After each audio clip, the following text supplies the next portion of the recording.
2.1 মুনাফা। শিক্ষার্থীদের জন্য এটা অনেক চ্যালেঞ্জের একটা ব্যাপার, অনেকে এটা বুঝতে পারে না, বা এটা বাস্তব জীবনে যখন আমরা ব্যবসায়িক লেনদেন, ব্যাংকে কোনো টাকা পয়সা, ব্যাংকের ব্যাপার স্যাপার যাবতীয় কিছু মুনাফার উপর ডিপেন্ড নির্ভর করে। তো আমাদের মুনাফা যখন আসল নির্ণয় করবো, এটার সাথে মানে তোমাদের যে যে বিষয়গুলো রিলেটেড সম্পর্কিত, আমরা সেটা নিয়ে এখন তোমাদের সাথে কথা বলবো। দেখো, প্রথমে আছে কি আসল। আসল সমান সমান ইংরেজিতে এটাকে পি দ্বারা, প্রিন্সিপাল দ্বারা প্রকাশ করা হয়। আর মুনাফা, মুনাফা আয়, আর মুনাফার হার,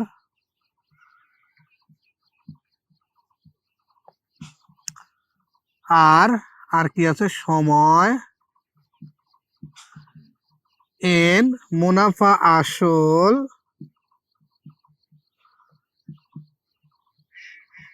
আসল সমান সমান এ দ্বারা প্রকাশ করা। দেখো, আমরা তোমাদের এই বিষয়গুলোর উপর আগে পরিচয় করা দিব, তারপরে আমরা কি করব, এগুলা তোমরা অঙ্কে যে কথাগুলো আছে সেগুলা বোঝানোর চেষ্টা করব। তো আসল, আসল বিষয়টা কি, আমাদের কাছে যেটা আছে সেটাই হলো আমাদের আসল। এখন আমার ধরো আমি ব্যাংকে কি করলাম, ব্যাংকে আমি 50,000 টাকা রাখলাম, আমার কাছে আসল ছিল 50,000, এই 50,000কে বলা হয় আসল। আর মুনাফা, মুনাফা বিষয়টা কি, আমি যে ব্যাংকে 50,000 টাকা রাখলাম, আমাকে ব্যাংক বললো আপনাকে 10% টাকা লাভ দেওয়া হবে। লাভ, মুনাফা অর্থ হলো লাভ, বা যাকে সুদ বলা হয়। তা এখানে 100 টাকা হলো আসল, 100 টাকা আসল, আর লাভ হলো কত, 10 টাকা। তার মানে 100 টাকা আমাকে 10 টাকা লাভ দিবে। এটা হলো আমাদের এই 10 টাকা প্রফিট, যাকে বলে মুনাফা। এখন মুনাফার হার, মুনাফার হার আমরা অনেকে চিনতে ভুল করি যে আমাদের মুনাফার হারটা কেমন হবে, আমরা কিভাবে চিনবো যে আমাদের এখানে মুনাফার হার এটা।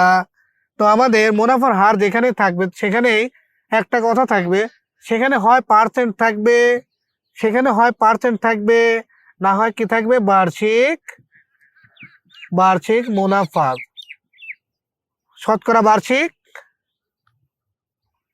শতকরা বার্ষিক মুনাফা।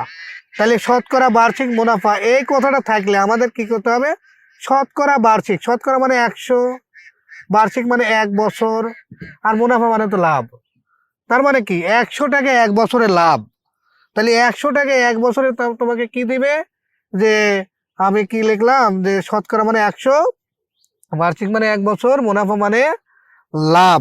তাহলে এই তিনটা এলিমেন্ট মিলে আমাদের মুনাফার হার হচ্ছে। এটা মুনাফার শতকরা বার্ষিক কথাটার অর্থই, মুনাফা কথার অর্থ হলো 100 টাকার 1 বছরের মুনাফা।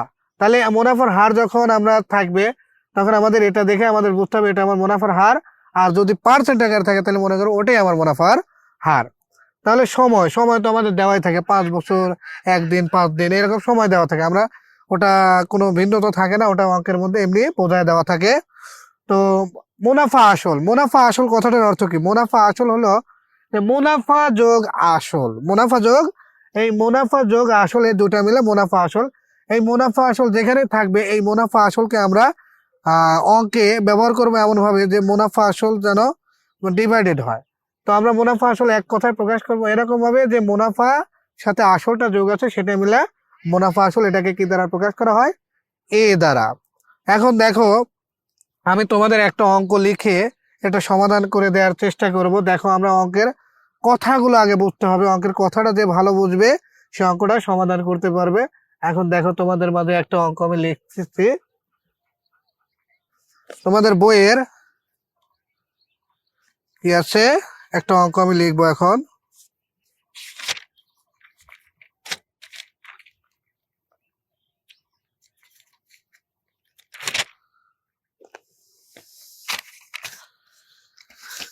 শতকরা বার্ষিক,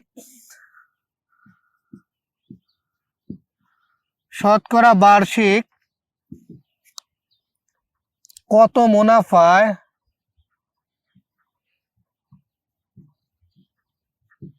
কত মুনাফায় 3,000 টাকার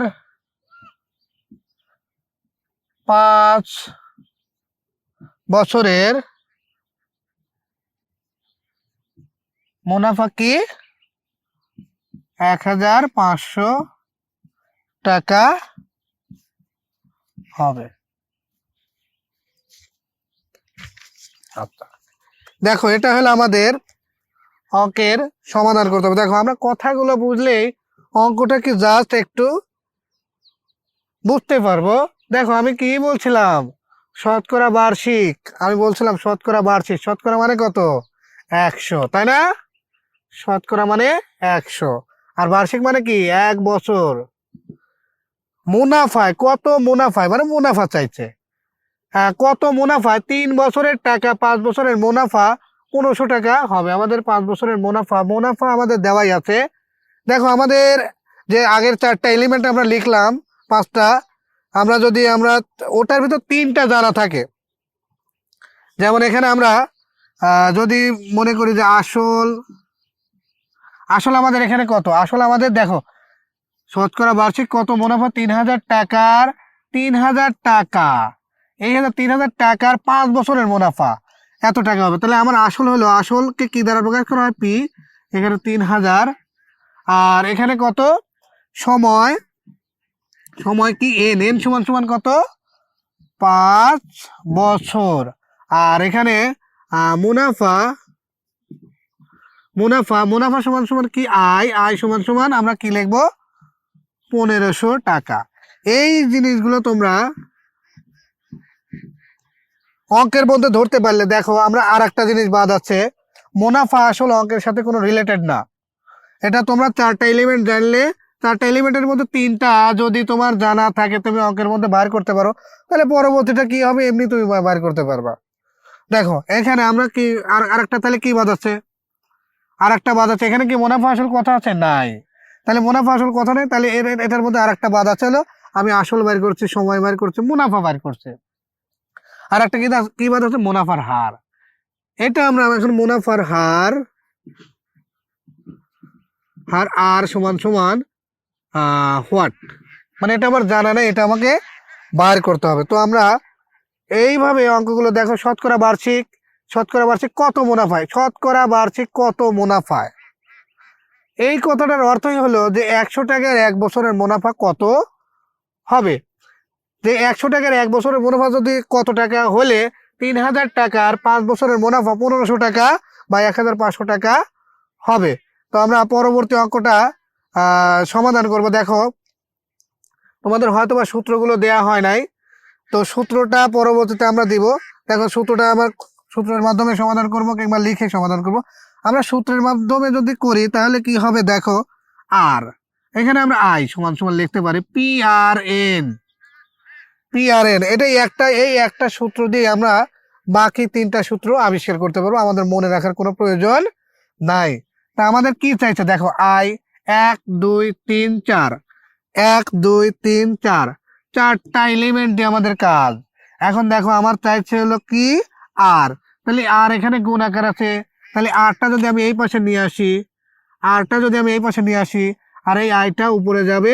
সবসময় মনে রাখবা এদের একটা সূত্র লিখলাম, এই সূত্র অনুযায়ী আমাদের পরবর্তী সূত্রগুলো হবে। কি বাদ আছে, দেখো আর লিখছি, এখানে আই লিখছি, কি বাদ আছে এন, আর পি বাদ আছে, তাহলে এখানে পি এন লিখবো। দেখো এখন অঙ্কটা যদি তোমরা এটা ফেলে দাও একদম সোজা, পি সমান সমান কত আছে, দেখো আই সমান সমান কত, আই সমান সমান 1,500 গুণন আমার 100 ডিভাইডেড, এখানে পি সমান সমান কত, পি সমান সমান 3,000 গুণন সময় কত 5 বছর। তাহলে এটা যদি আমি সমাধান করতে চাই তাহলে আমাকে দেখো 1 2 3, 1 2 3, 1 2 3, দেখো এখানে 5 অক্ষে 5, 3 5 15 30, তাহলে এখানে 30, 3 অক্ষে 3, 3 10 30, এই যে 10, মানে মুনাফার হার 10 টাকা। একটা কথা মনে রাখবা, যখন মুনাফার হার চাইবে তখন কিন্তু আমার লাস্টে পার্সেন্ট দিতে হবে। তাহলে এখানে মুনাফার হার, সুতরাং নির্ণেয় মুনাফার হার সমান সমান কি হবে 10%। এটা এরকম ভাবে। তো আমার এই আমি কি বললাম, এই একটা সূত্র দিয়ে এটা খালি মনে রাখবা যে পি সমান সমান আমরা এটাকে মুছে দিব। তাহলে এটাকে যদি আমরা দেখো সূত্র কিভাবে আবিষ্কার করতে হয়, সূত্র কিভাবে মনে রাখতে হয়, আমরা সেটা এখন দেখবো। এখন দেখো আমি তোমাদের সূত্রের একটা খেলা দেখাচ্ছি। সূত্রটা কিভাবে মানে মনে রাখতে হবে। পি আই সমান সমান পি আর এন, এটা আমার জাস্ট মনে রাখার দরকার যে আই সমান পি সমান পি আর এন। আমরা এখান থেকে কোনটা বার করব, আমরা এটা এখান থেকে পি বার করবো। ধরো পি বার করলাম, তাহলে আই গুণন 100 ডিভাইডেড কি বাদ আছে পি আই, আর এন বাদ আছে এই আর এন এখানে। তাহলে পি সমান সমান কি আসল, আসল আমরা বার করলাম। এখন আমরা কি বার করব, আমরা তো এটা মুনাফা, এটা হলো আমাদের মুনাফা, মুনাফা আই পি আর এন। আমরা এটা থেকে এইগুলো বার করতেছি। আমরা আই বার করলাম, পি বার করলাম, আই তো দেয়া ছিল, পি বার করলাম। এখন আমরা কি বার করব, আর বার করব। তাহলে আর যদি আর কি মুনাফার হার, তাহলে আর সমান সমান এখন যদি আমি আই গুণন 100 ডিভাইডেড কি বাদ আছে পি এন বাদ আছে। দেখো পি এন বাদ আছে, আই দিছি আই, শুধুমাত্র পি এন বাদ আছে, এখানে পি এন দিল। দেখো এটাও যা এটাও তাই, শুধুমাত্র ভিন্নতা শুধুমাত্র কি যে আমি এখানে আর দিছি, এখানে আই গুণন 100, আর এত পি এন বাদ ছিল, এত পি এন। তারপরে কি বাদ, আমি পি বার করলাম আর বার করলাম, মানে এন বার করবো। এন সমান সমান কি সময়। দেখো আই গুণন 100 ডিভাইডেড কি বাদ আছে, দেখো এন, আমি এন বার করছি, এন তা কি বাদ আছে পি আর বাদ আছে, পি আর লাগবে। তারপরে কি লিখবো, তিনটা বার করে ফেলছে। দেখো 1 2 3 4, চারটাই আমার বার হয়ে গেছে। তাহলে কি আমাদের এই অঙ্কগুলো সমাধান করতে সূত্রের সাহায্যে সমাধান করলে তোমরা শুধুমাত্র অঙ্কটাই সমাধান করতে পারবে, কিন্তু বাস্তব ক্ষেত্রে এটা প্রয়োগ করলে তোমাদের মানে একটু মতিভ্রমের মধ্যে পড়ে যাবে। কিন্তু সূত্র বাদে যদি তোমরা লিখিতভাবে করার চেষ্টা করো, তাহলে ইনশাল্লাহ তোমরা অনেক লাভবান বা উপকৃত হবে।